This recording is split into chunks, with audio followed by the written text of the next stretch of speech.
ముందుగా బ్రహ్మర్షి పితామహ పత్రిజీ గారికి నా ఆత్మ ప్రణామాలు. కళల ద్వారా ఎంతో జ్ఞానాన్ని అందిస్తున్న ఎంఏ వంశీకరణ మాస్టర్ గారికి నా ఆత్మ ప్రణామాలు. నాకు చక్కగా గైడ్ చేస్తున్న మానస మేడం గారికి నా హృదయపూర్వక కృతజ్ఞతలు. ఇక్కడ ఈ క్లాస్ లో వింటున్న మాస్టర్స్ అందరికీ కూడా నా హృదయపూర్వక కృతజ్ఞతలు. ఓకే మాస్టర్స్, ఈ రోజు క్లాస్ లో తరికొండ వెంగమాంబ గారి జీవితం గురించి, ఆవిడ యొక్క జీవిత చరిత్ర గురించి తెలుసుకుందాం మాస్టర్స్. ముందుగా తరికొండ వెంగమాంబ గారు ఎక్కడ పుట్టారు, ఆమె జీవిత చరిత్ర ఏంటి, అందులో నుంచి మనం ఏం నేర్చుకోవాలా, ఆవిడ పొందినటువంటి జీవిత అనుభవాలు, అవన్నీ కూడా ఈరోజు క్లాస్ లో తెలుసుకుందాం మాస్టర్స్. తరికొండ వెంగమాంబ గారికి నా యొక్క ఆత్మ ప్రణామాలు.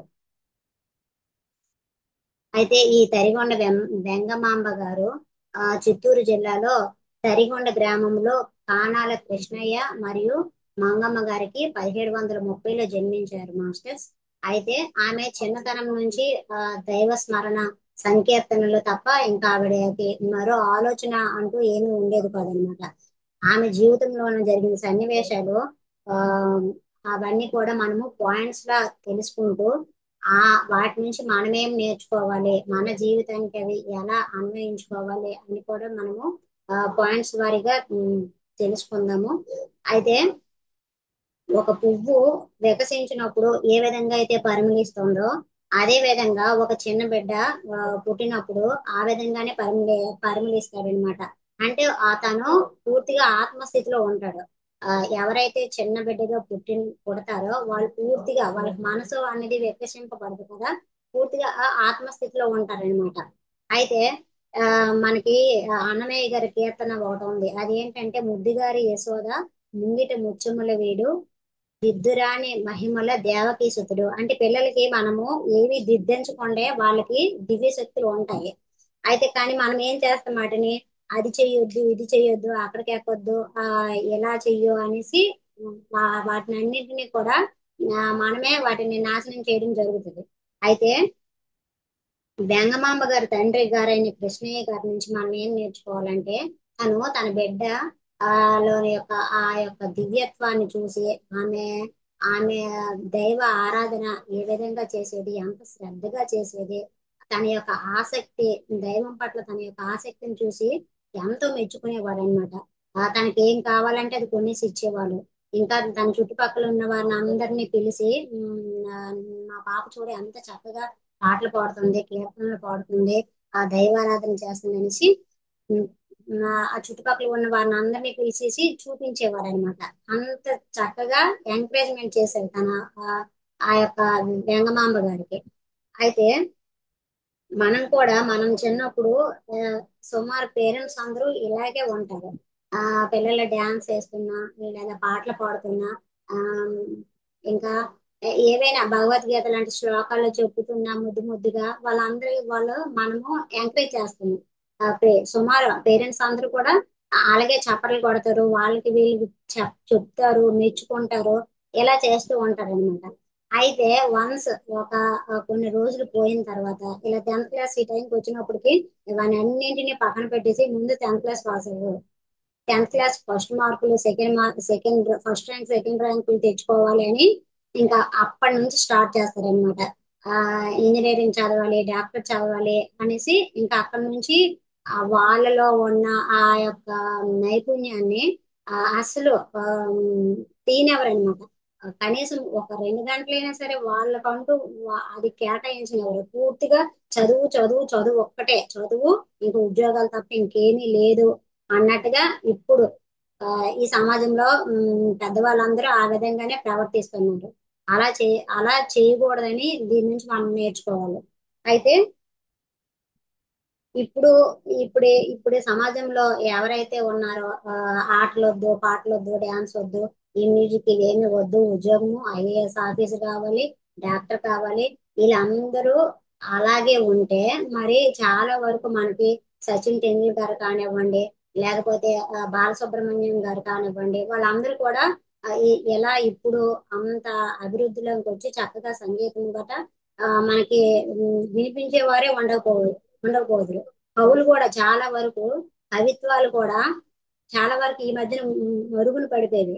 పూర్వం రోజుల్లో కవిత్వాలు కూడా ఎక్కువ రాసేవారు ఉండేవారు. అంటే వాళ్ళలో చాలా వరకు ఆ తల్లిదండ్రులు ఎంకరేజ్మెంట్ చేసిన వాళ్ళు ఉన్నారు.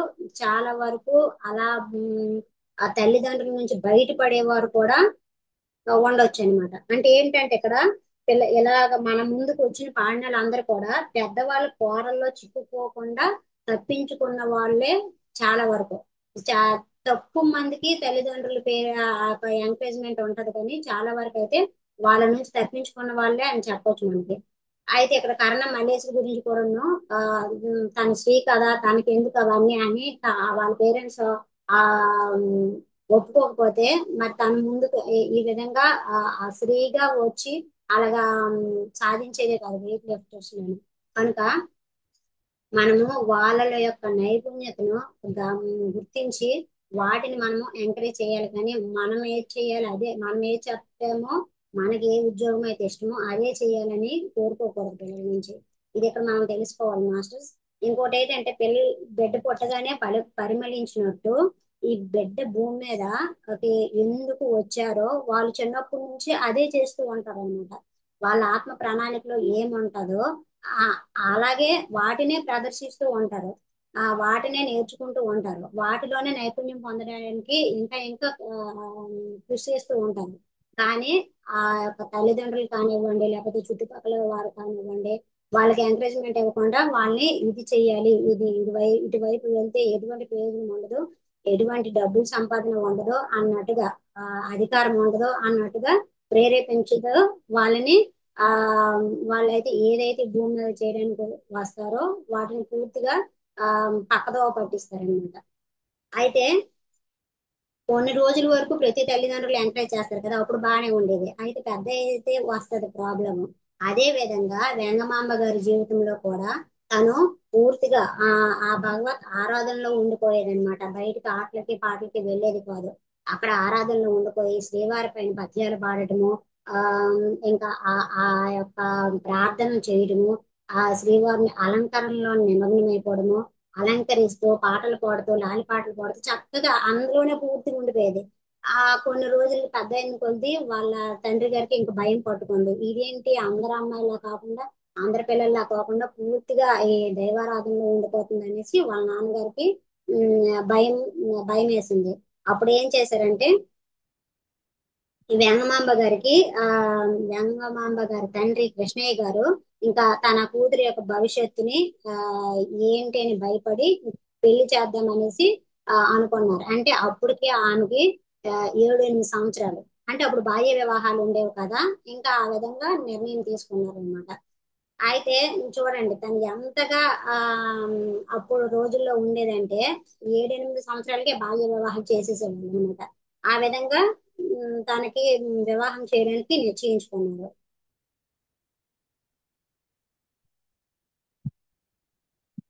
అయితే వెంగమాంబ గారు ఆ ఏం చేసేవారంటే తను చాలా జ్ఞానము కల వారు, ఇంకా చాలా అందంగా ఉన్నవాళ్ళు, ఇంకా సంగీతంలో కూడా తనకి నాలెడ్జ్ ఉందన్నమాట. అలా ఉన్న వెంగమాంబ గారికి ఆ, వివాహం చేసుకోవడానికి ఎవరు ముందుకు రాలేదు. ఎందుకంటే ఆ రోజుల్లో స్త్రీ ఎలా ఉండాలంటే ఇంట్లో పనులన్నీ చేసి ఇంట్లో ఒక పని మనిషిగా, ఒక ఆట బొమ్మగా, ఒక వంటింట్లో ఆ, ఉండే ఒక ఆట బొమ్మగా, ఒక వస్తువుగా ఉంటేనే వివాహం చేసుకోవడానికి ముందుకు వచ్చేవారు. అయితే ఈ వెంగమాంబ గారి కుశలతను చూసి అప్పుడు ఎవరు వివాహం చేసుకోవడానికి ముందుకు రాలేదు. అయితే ఆ ఆ టైంలో ఆ తను వింజేటి వెంకట చలపతి అనే వ్యక్తి తనని ఇష్టపడ్డారనమాట. అంటే తనని పెళ్లి చేసుకోవడానికి ముందుకు వచ్చారు.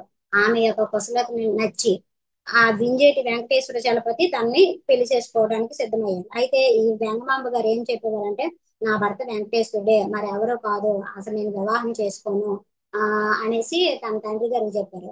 అప్పుడు ఆ ఇప్పుడు చూడండి, ఆ నా భర్త ఆ పరమాత్మే అంటే వాళ్ళకి ఏమనిపించింది అంటే ఇంకా పిచ్చి ముదిరి పాకాన పడినట్టుగా ఉంది తనకి, ఆ వెంకటేశ్వరుని భర్త అంటుంది ఏంటి అనేసి వాళ్ళు అనమాట.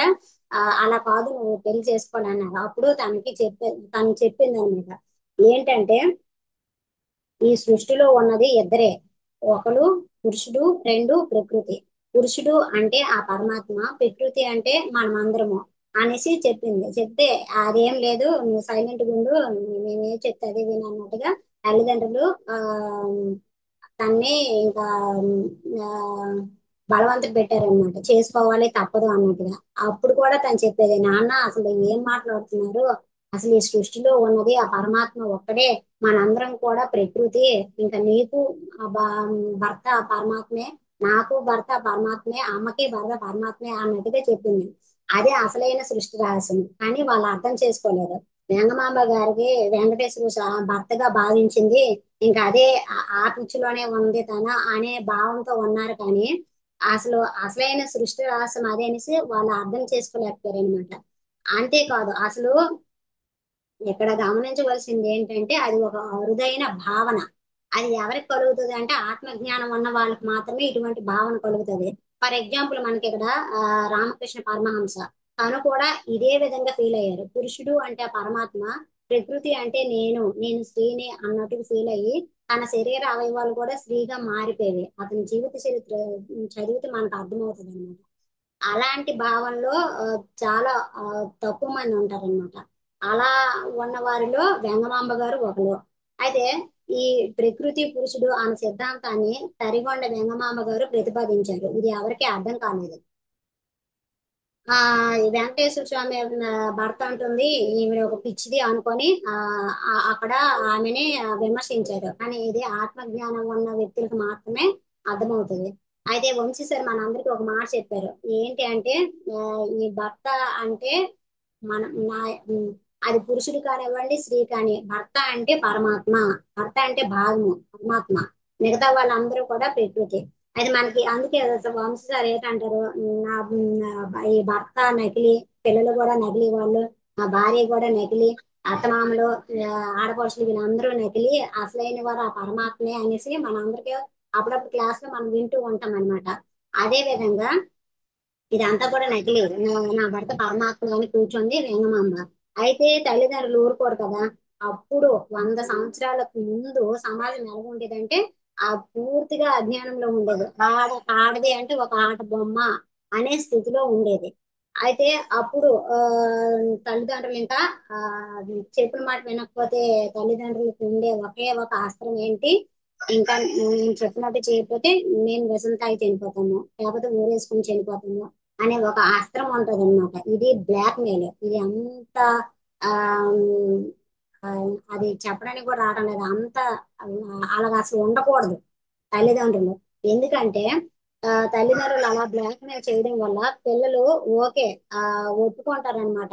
వాళ్ళకి వాళ్ళు చెప్పినట్టు పెళ్లి చేసుకోవడం కానీ, లేదా వాళ్ళు చెప్పిన ఉద్యోగం చేసుకోవడం కానీ చేస్తారు. కానీ వాళ్ళలో వాళ్ళ సంతోషాన్ని, వాళ్ళ ఆనందాన్ని, వాళ్ళు ఈ భూమి మీదకి వచ్చి ఏ ప్రణాళిక మీద వచ్చారో దాన్ని కూడా వాళ్ళు కోల్పోతారు. అయితే ఎక్కడ తెలుసుకోవాల్సింది ఏంటంటే పంతం నెగ్గించుకోవడానికి చనిపోతామా అన్న పెద్దవాళ్ళు గొప్ప వాళ్ళ, లేకపోతే పెద్దవాళ్ళని బతికించుకోవడానికి వారి ఆశల్ని త్యాగం చేసిన పిల్లలు గొప్ప వాళ్ళ. ఇది ఎవరికి వాళ్ళు ఆ, అంటే అటువంటి సిచ్యువేషన్ వచ్చినప్పుడు ఎవరికి వాళ్ళు చెక్ చేసుకోవాలి. అయితే మనకి ఇక్కడ క్వశ్చన్ రావచ్చు, పిల్లలకి ఇలాంటి పిల్లలు ఉంటే మనము గర్వించాలి, వాళ్ళు ఏది కావాలంటే అది ఇవ్వాలి. కానీ ప్రతి ఒక్కరికి ఒక క్వశ్చన్ వస్తుంది, ప్రతి పిల్లలు ఏం చెప్తే అది వినాలని. ఒక 10th క్లాస్ ఇంటర్మీడియట్ పిల్లలకి అంతగా విచక్షణ జ్ఞానం ఉండకపోవచ్చు. కాకపోతే ఆ తర్వాత ఏజ్ 2020 తర్వాత ఏజ్ వాళ్ళకి సుమారు వాళ్ళకి విచక్షణ జ్ఞానం ఉంటది. అది పెద్దవాళ్ళ బాధ్యత ఏంటంటే వాళ్ళు విచక్షణ జ్ఞానంతో ఉన్నారా లేదా అని చెక్ చేసుకోవాలి. వాళ్ళు విచక్షణ జ్ఞానంతో ఒక ఉద్యోగంలో ఉండి ఎవరినైనా సరే ప్రేమించాను, పెళ్లి చేసుకుంటాను, నేను ఇలాగా ఇప్పుడు నా కాళ్ళ మీద నేను నిలబడుతున్నాను, నేను చక్కగా చూసుకోగలను అన్నప్పుడు పంతాలకు పోకుండా ఆ వాళ్ళకే పిల్లలకే వదిలేయడం మంచిది. ఎందుకంటే వాళ్ళు విచక్షణ జ్ఞానంతో ఆలోచిస్తున్నారు కాబట్టి. కానీ ఇక్కడ ఏం జరుగుతుందంటే పంతానికి పోతే ఆ అక్కడ ఆ, వాళ్ళ జీవితం దుర్భరం అయిపోద్ది. కనుక వాళ్ళ వైపు నుంచి వాళ్ళు విచక్షణతో ఆలోచిస్తున్నారా లేదా, ఒకవేళ ఆలోచిస్తున్నారు అన్నప్పుడు అవకాశం వాళ్ళకే ఇవ్వాలి. అంతేగాని పంతానికి పోకూడదు. ఇక్కడ మెయిన్ మనం తెలుసుకోవాలి మాస్టర్స్. కానీ వెంగమాంబ గారి జీవితంలో వాళ్ళ తల్లిదండ్రులు మేము చనిపోతాం, మేము పెళ్లి చేసుకోపోతాం అని చెప్పి బలవంతంగా పెళ్లి చేయడం జరిగింది. ఈ వింధ్యాది వెంకటాచలపతి గారికి ఇచ్చి వివాహం చేశారు. అయితే అప్పుడు బాల్య వివాహాలు కదా, తనకి 7, 8 సంవత్సరాలు. ఆ టైం అప్పుడు ఇంకా యవ్వనం వచ్చిన తర్వాత మేము పంపిస్తామని చెప్పేసి పెళ్లి అయిపోయినా కానీ ఇంకా అమ్మ నాన్నల దగ్గరే తను ఉండడం జరిగింది. అయితే కొన్ని రోజులకి ఆ ఏమైందంటే తన భర్తకి పాము కరిచి చనిపోవడం జరిగింది అనమాట. ఇంకా జరిగితే ఇంకా పూర్తిగా వాళ్ళ అత్త వాళ్ళ ఇంటికి వెళ్ళడానికి ఇంకా తనకి లేదు, అమ్మ వాళ్ళ ఇంటి దగ్గరే ఉండిపోయింది. అయితే భర్త ఉన్నారు అన్నప్పుడు తన స్థితి ఒకలాగా ఉండేది, భర్త చనిపోయిన తర్వాత ఇంకా దుర్భరం అయిపోయింది. తన చైతన్యం పూర్తిగా నాశనం చేసే సాంప్రదాయం ఉన్న సమాజం ఇది. ఎలా అంటే అప్పుడు రోజుల్లోన భర్త లేకపోతే ఆమె జీవితం పూర్తిగా తలకిందులైపోయినట్టుగా వైదవ్య సాంప్రదాయం. ఇది అత్యంత హీనమైన సాంప్రదాయము. ఎలా ఉండేదంటే గాజులు పగలగొట్టడము. ఇప్పుడు కూడా కొన్ని కొన్ని ఆ, దగ్గరలా సుమారు ఉంది. భర్త చనిపోతే గాజులు పగలగొట్టేస్తారు, తెల్ల చీర కట్టుకో అని తాళి తీసేయడము, ఇవన్నీ ఉన్నాయి. అయితే అప్పుడు రోజుల్లో మరీ దారుణంగా ఉండేది. ఎలాగంటే పూర్తిగా ఆమె ఇంట్లో నుంచి బయటకు రాకూడదు.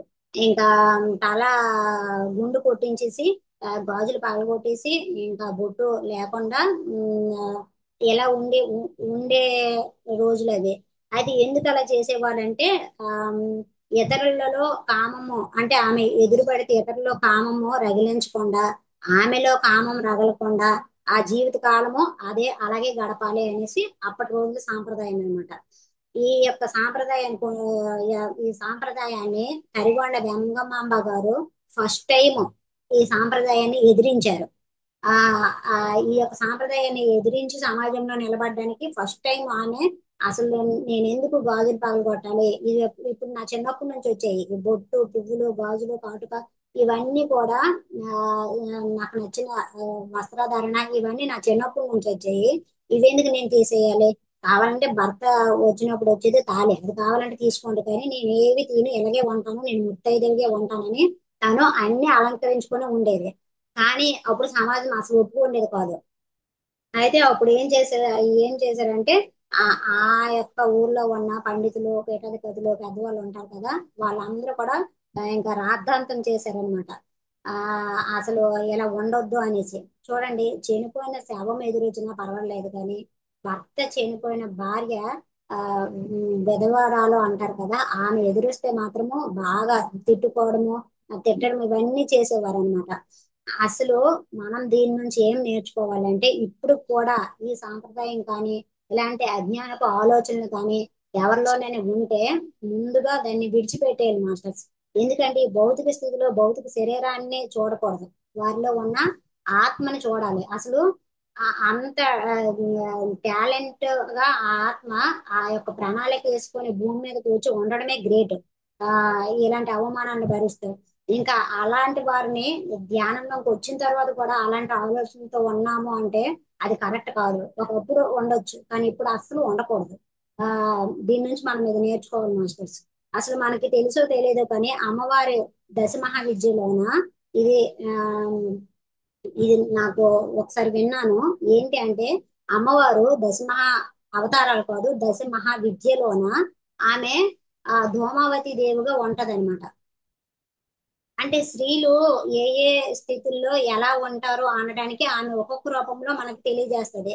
ఆ బాలా త్రిపుర సుందరి రూపంలోన అంటే చిన్నపిల్లలు ఉన్నప్పుడు, అదే కన్యగా కన్యాకుమారిగా అంటే యవ్వనం వచ్చేటప్పుడు, ఇంకొకటి ఏంటంటే తను పెళ్లి చేసుకునేటప్పుడు ఆ ఆ పసుపు కుంకాలతో ఉన్నట్టుగా లలితమ్మ దేవిగా, ఇంకా పిల్లలతో ఉన్నప్పుడు సంతాన లక్ష్మిగా, ఇవన్నీ అన్ని రూపాల్లో మనకి ఈ స్త్రీల యొక్క ఇవన్నీ దాటవలసిన స్థితులు అనేసి మనకు తెలియజేస్తుంది. దాంట్లోనే ధూమావతి దేవిగా కూడా మనకి వస్తది అనమాట. అంటే వైదవ్య స్థితిలో ఉన్న స్త్రీగా కూడా మనకు వస్తుంది ధూమావతి దేవి అని మనకి నెట్ లో కొడితే మనకి అర్థమవుతుంది అనమాట. అంటే తనే ఈ రూపంలో వచ్చింది అంటే ఇది కూడా ఒక స్థితి, ఇది స్త్రీలు దాటవలసిన స్థితి. కానీ ఇది తప్పు అనేసి మనము అక్కడ అర్థం చేసుకున్నాం కానీ అసలు అర్థం చేసుకోకూడదు. ఆ సాక్షాత్ అమ్మవారే ఆ రూపంలో వచ్చి భక్తుల్ని కటాక్షించినప్పుడు ఇక్కడున్న భర్త లేని స్త్రీలు కూడా అదొక గ్రేట్ సోర్స్ అని మనం తీసుకొని ఎప్పుడు కానీ వాళ్ళ పట్ల ఇటువంటి ఆలోచన మనం పెట్టుకోకూడదు. అయితే అలాంటి సిచ్యువేషన్ లో వాళ్ళ నాన్నగారు వెంగమాంబ గారు వాళ్ళ నాన్నగారు కృష్ణయ్య గారు ఏం చేశారంటే ఇక్కడ కరెక్ట్ కాదు వీళ్ళందరితో గొడవ పడము, ఇలా నా బిడ్డని తిట్టడము, ఇలా బాధ పెట్టడము కరెక్ట్ కాదని అతను ఏం చేశారంటే ఆ ఊరికి దూరంలో ఉన్న ఒక ఆ ఆశ్రమంకి తీసుకువెళ్ళిపోయి ఒక గురువు గారి దగ్గర అన్నమాట పెట్టారనమాట. ఆ ఆ గురువు గారి పేరు సుబ్రహ్మణ్య దీక్షితులు. సుబ్రహ్మణ్య దీక్షితుల దగ్గర పెట్టారు. పెడితే అసలు అతను స్త్రీలకి విద్య నేర్పించేవారు కాదు. కానీ వెంగమాంబ గారి ఆ యొక్క చైతన్యాన్ని, ఆ దివ్యత్వాన్ని, ఆమెలో ఉన్న జ్ఞానాన్ని మెచ్చుకొని తను చక్కగా ఆ ఉమ్, సా అంటే పద్యాలు ఎలా ఉన్- నేర్చుకోవాలి, కళలు, గద్యాలు, కీర్తనలు, ఇంకా సాధన రహస్యాలు, అవన్నీ చెప్పి చక్కగా ఆమెలోన సాధన సంపత్ని ఆ, మేల్కొల్పారనమాట. అంటే అంత చక్కగా ప్రిపరేషన్ శిక్షణ ఇచ్చారు. అయితే అప్పుడు ఆమె ఇంకా చక్కగా ధ్యానం చేసి ఆమె లోపలికి దివ్య శక్తులు ఆ అన్ని రావడం మొదలు పెట్టాయి. మనందరికీ తెలుసు కదా ధ్యానంలోనే చక్కగా దివ్య శక్తులు వస్తాయని. అలా దివ్య శక్తులు వచ్చాయన్నమాట. వచ్చి తనకి ఒక అద్భుతంగా సాధన చేస్తూ ఎంతో అద్భుతంగా తయారైంది ఆమె. అయితే ఇంతలో ఒకసారి ఏమైందంటే ఆ ఊర్లోకి ఒక పీఠాధిపతి రావడం జరిగింది. ఇంకా అందరికీ తెలిసిన విషయమే కదా. అక్కడ ఈమె సాంప్రదాయానికి వ్యతిరేకంగా ఉండడం అవన్నీ. అయితే తనతో మాట్లాడడానికి తనని తీసుకెళ్లారు. అయితే ఆమెని ఒక తెరచాటును కూర్చోబెట్టారు. ఎందుకంటే మగవారు ఎవరు అటువంటి స్త్రీల ముఖం చూడకూడదు అనేసి. అయితే ఇవేవి నాకు అవసరం లేదు, ఇవన్నీ తీయండి అనేసి ఆమె ఆ తనకు ఒప్పుకోలేదన్నమాట. అయితే ఒప్పుకోకపోగా ఇంకా పీఠాధిపతికి కూడా నువ్వు నమస్కారం పెట్టలేదని ఆమెను వాళ్ళందరూ కూడా విమర్శించారు. అప్పుడు ఆమె ఏం చేసిందంటే సరే నమస్కారం పెడతాను, అయితే మీరు ఒకసారి నిల్చోండి, మీ పీఠానికి నమస్కారం పెడతాను అనేసి అన్నది. అతను అతను కొంచెము జ్ఞానం గల వ్యక్తి కాబట్టి అతను నిల్చున్నారనమాట. ఎందుకంటే పీఠాధిపతి కదా ఎంతో కొంత జ్ఞానం ఉంటది. ఇంకా లేచి నిల్చుంటే ఆమె ఆ పీఠానికి అంటే అతను కూర్చున్న సింహాసనానికి ఇలా చేతులు తాకి నమస్కారం పెట్టగానే అది ఆ సింహాసనం కాలిపోయింది అనమాట. అప్పుడు ఆ పీఠాధిపతికి ఒకసారిగా షాక్ అన్నమాట. ఈమెలో ఒక అద్భుతమైన దివ్య శక్తి ఏవో ఉన్నాయి, ఈ భూమి మీద ఏదో కార్యం నిర్వర్తించడానికి ఈవిడ ఇక్కడికి వచ్చింది అని తెలుసుకొని ఇంకా అతను అక్కడ ఆమెకు నమస్కారం పెట్టి అక్కడి నుంచి వెళ్ళిపోయారు. అయితే అప్పటి నుంచి ఆమెలోని దివ్య శక్తులు వెలుగులోకి రావడం జరిగింది. అయితే ఇవన్నీ కూడా చాలా వరకు ఒప్పుకోరు చాలా మంది. అప్పుడు రోజుల్లో ఒప్పుకునేవారు కాదు. ఎందుకంటే వాళ్ళలో ఉన్న అసూయ, ఆ యొక్క జలసి, ఆ ద్వేషంతో ఆ అప్పుడు ఆమెనే ఒప్పుకోలేదు చాలా వరకు. అయితే అసలు చూడండి ఇప్పుడు కూడా ఇప్పుడు ఆడవాళ్ళని కూడా అన్ని ఉన్నా విమర్శిస్తున్నారు. ఎందుకంటే ఈ చిన్న చిన్న పొట్టు పొట్టు బట్టలు వేసుకుంటున్నారు, శరీర అవయవాలు అన్ని కనిపిస్తున్నాయి అనేసి ఇప్పుడు కూడా స్త్రీలను విమర్శిస్తున్నారు. ఇక్కడ ఒక విడ్డూరం ఏంటంటే స్త్రీల విమర్శించడం జరుగుతుంది అనమాట. ఆ అయితే ఇది చాలా వరకు తప్పు. ఎందుకంటే ఆ మనము విమర్శించే బ్యాచ్ ని కనుక మనం చూసినట్టుగా అయితే వాళ్ళు చీరలే కట్టుకుంటారు కానివ్వండి. కాకపోతే ఏంటంటే వాళ్ళు ఇప్పుడు కట్టుకునే చీరలు ఇప్పుడు ట్రెండింగ్ లో ఉన్న ఫ్యాషన్ చీరలే కట్టుకుంటారు. ఫ్యాషన్ గా ఉన్న బ్లౌజులే కుట్టించుకుంటారు. కానీ యూత్ వేసుకునే డ్రెస్సుల గురించి విమర్శిస్తూ ఉంటారు. అబ్బాయిలు కూడా అలాగే చేస్తారు, షూటు బూటు వేసుకుంటారు, సాంప్రదాయం గురించి మాట్లాడతారు. ఆ అది సాంప్రదాయం కాదు, ఇది సాంప్రదాయం అన్నట్టుగా మాట్లాడతారు. మరి ఒకవేళ మేము సాంప్రదాయంగా ఉన్నాము అనేసి సాంప్రదాయం గురించి మాట్లాడవలసి వచ్చేటప్పుడు అప్పుడు సీతమ్మ వారు కట్టుకున్న ఆ నారచీర లేకపోతే పంచ లాల్చి అలాంటి వస్త్రధారణ చేసి కదా వాళ్ళు విమర్శించాలి. కానీ వాళ్ళు మాత్రం రెడీ చక్కగా టిప్ టాప్ గా రెడీ అయిపోయి వాళ్ళు సాంప్రదాయం గురించి మాట్లాడతారు. అది ఇక్కడ మనం తెలుసుకోవాల్సిన విడ్డూరం అనమాట. అయితే ఇక్కడ మనం గమనించవలసింది ఏంటంటే ఎవరి వస్త్రధారణ వాళ్ళ ఇష్టం. మనము ఎవరిని కూడా విమర్శించడానికి వీల్లేదు. ఇంకొకటి ఏంటంటే ఆ అవతలి వ్యక్తిని ఒకవేళ అవతలి వ్యక్తి వలన పురుషుల్లోన చలనాలు కలుగుతున్నాయి అంటే అది స్త్రీలు వేసుకునే బట్టల వల్ల కాదు, ఆ వాళ్ళలో ఉన్న ఒక హీనమైన ఆ స్థితి, ఆ యొక్క బుద్ధి లోపం వల్లే అలా కలుగుతుంది అనేసి మనం అక్కడ గమనించాలి. అది మాస్టర్స్. అయితే ఈ తరికొండ వెంగమాంబ గారి జీవిత చరిత్రలో మనం ఇంకా తెలుసుకోవాల్సింది ఏంటంటే, స్త్రీలు ఎలాంటి విమర్శలు అన్నింటినీ ప్రతి ఒక్కరి జీవితంలో విమర్శించే వాళ్ళు ఉంటారు. వీటిని అన్నింటినీ దాటాలి అంటే వాళ్ళలోన ఆత్మశక్తిని మెరుగుపరుచుకోవాలి. అలా ఎప్పుడైతే వాళ్ళలోని ఆత్మశక్తిని మెరుగుపరుచుకుంటారో దీని నుంచి వాళ్ళు బయటపడతారు అనమాట. అయితే ఇక్కడ వెంగమాంబ గారు శ్రీలది అంటే ఆ చుట్టూ వాళ్ళు విమర్శించే వాళ్ళ గురించి ఒకటి చెప్పేవారు. ఏంటి అంటే ఒక పద్యం పాడేవారు. అలాంటి అద్భుతమైన వారి నోటి నుంచి పద్యాలు రావడం అనేది మనము ఆ విశ్వం నుంచి వచ్చిన జ్ఞానమే అని తెలుసుకోవాలి. అదేంటంటే ఆ, చెడుది అంటేనేమి మంచిది అంటేనేమి సర్వం పరమాత్ముడే. చూడండి ఎంత చక్కగా చెప్పారంటే, చెడుది అన్నా మంచిది అన్నా అనేవారు పరమాత్ముడే. తడబ తడబడుచు ఇంత తప్పించునేలా, దేహాన్ని చూస్తూ నిందించుటేలా. ఇలా ఎందుకు తప్పించాలి, నాకు వాళ్ళు అంటున్నారు అలా వీళ్ళు అంటున్నారు అలా అని తప్పించడం ఎందుకు, దేహాన్ని చూసి నిందించడం ఎందుకు, ఈ శరీరాన్ని ఎందుకు నిందిస్తున్నారు, దేహిని ఎవరు నిందించదురు, దేహాన్ని నిందిస్తున్నారు కానీ దేహిని ఎవరు నిందించలేరు అని చెప్తుంది ఆవిడ. దేహి అంటే ఆత్మ, ఆత్మని ఎవరు నిందించలేరు, చూడలేరు. ఇంకేం చెప్తుందంటే, సహసురులతో సంవాదం ఎలా, ఎలాంటి వారితో సంవాదం ఎందుకు. ఆవిడ ఏం చెప్తుందంటే సహచరులతో సంవాదం ఎలా అంటే ఎందుకు వాళ్ళతో వాదం పెట్టుకోవాలి. ఇంకా ఏంటంటే సహాయుడే స్వామి సర్వంతర్యామి. మనకి సహాయం చేసేవాడు ఆ పరమాత్మ. మనం నిరూపించుకోవాల్సింది ఆ పరమాత్మ దగ్గర. వీళ్ళందరిని ఎందుకు పట్టించుకోవాలి అని తను ఈ పద్యం పాడుతూ ఉండేదాన్ని అనమాట. అలా తరిగొండ వెంగమాంబ గారు తమ జీవిత చరిత్రలో ఇంకా ఎవరిని కూడా, ఎవరు ఏమన్నా సరే నో రెస్పాండింగ్ అంటే ఎవరికి రెస్పాండ్ అయ్యేది కాదు. ఎవరు ఏమనుకున్నా సరే ఎవరిని తిక్కుమని మాట కూడా అనేది కాదు, ఎవరిని విమర్శించేది కాదు. ఇంకా ఏంటంటే ఆమె వీళ్ళతో బాధపడలేక వాళ్ళ ఊర్లో ఉన్న ఆ ఆ యొక్క ఆ ఆంజనేయ స్వామి విగ్రహం ఉండేది గుడి. ఆ విగ్రహం వెనక కూర్చొని ధ్యానం చేస్తూ ఈ ప్రజలకు ఏదో ఒకటి అందించాలి, చక్కటి కావ్యాన్ని అందించాలి అని ధ్యానం చేసి తన యొక్క జ్ఞానంతో, తనకు అందిన జ్ఞానంతో కొన్ని రచనలు కూడా చేశారు మాస్టర్స్. అదేంటంటే తరిగొండ నరసింహ శతకము, రాజయోగ అమృత సారము, ఇంకా ద్విపద కావ్యము, యక్షగానము, ఇవన్నీ కూడా ఆమె రచించింది.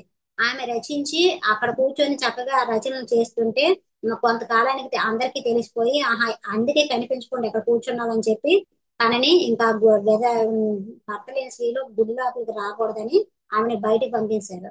ఇంకా ఆమె ఎవరిని కూడా కిక్కుమని మాట అనకుండా, ఎవరిని విమర్శించకుండా అక్కడి నుంచి తిరుమల వెళ్ళిపోయింది అనమాట. అక్కడ ఆ తిరుమల వెళ్ళిన తర్వాత శ్రీవారి దగ్గర చేరిపోయింది. అక్కడికి వెళ్ళిన తర్వాత ఆమె యొక్క జీవితం ఎలా ఉంది ఏంటి అన్నది మనకి ఇప్పుడు సంజయ్ మేడం గారు వివరిస్తారు మాస్టర్స్. ఓకే, నాకు ఈ అవకాశం ఇచ్చినందుకు థ్యాంక్ యూ మాస్టర్స్.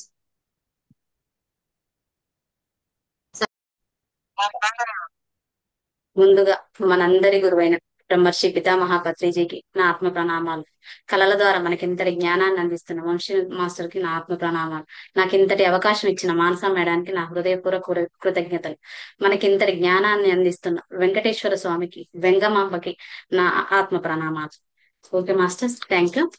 మాస్టర్స్, ఇంతసేపు మనం వెంగమాంబ జీవిత చరిత్ర తెలుసుకున్నాం కదా. తను అక్కడ అంతమంది ఆ విధంగా అవమానిస్తూ అలా ఉన్నా గానీ వారిని ఎవ్వరిని కూడా పట్టించుకోకుండా తను తిరుమల వెళ్ళాలన్నట్టుగా అనుకుంటది అనమాట. తను తిరుమల వెళ్ళాలన్నట్టు తిరుమల బయలుదేరుతుంది. అక్కడ మనం తిరుమల వెంగమాంబ తిరుమల బయలుదేరినప్పుడు అక్కడ శ్రీవారికి చేసే సేవలు, అక్కడ మనకి ఆమె రచనలు, ఆమె అందించిన జ్ఞానాన్ని మనం తెలుసుకుందాం మాస్టర్స్. అయితే ఏంటి అని అంటే, ఇప్పుడు వెంగమాంబ తిరుమల బయలుదేరుతుంది.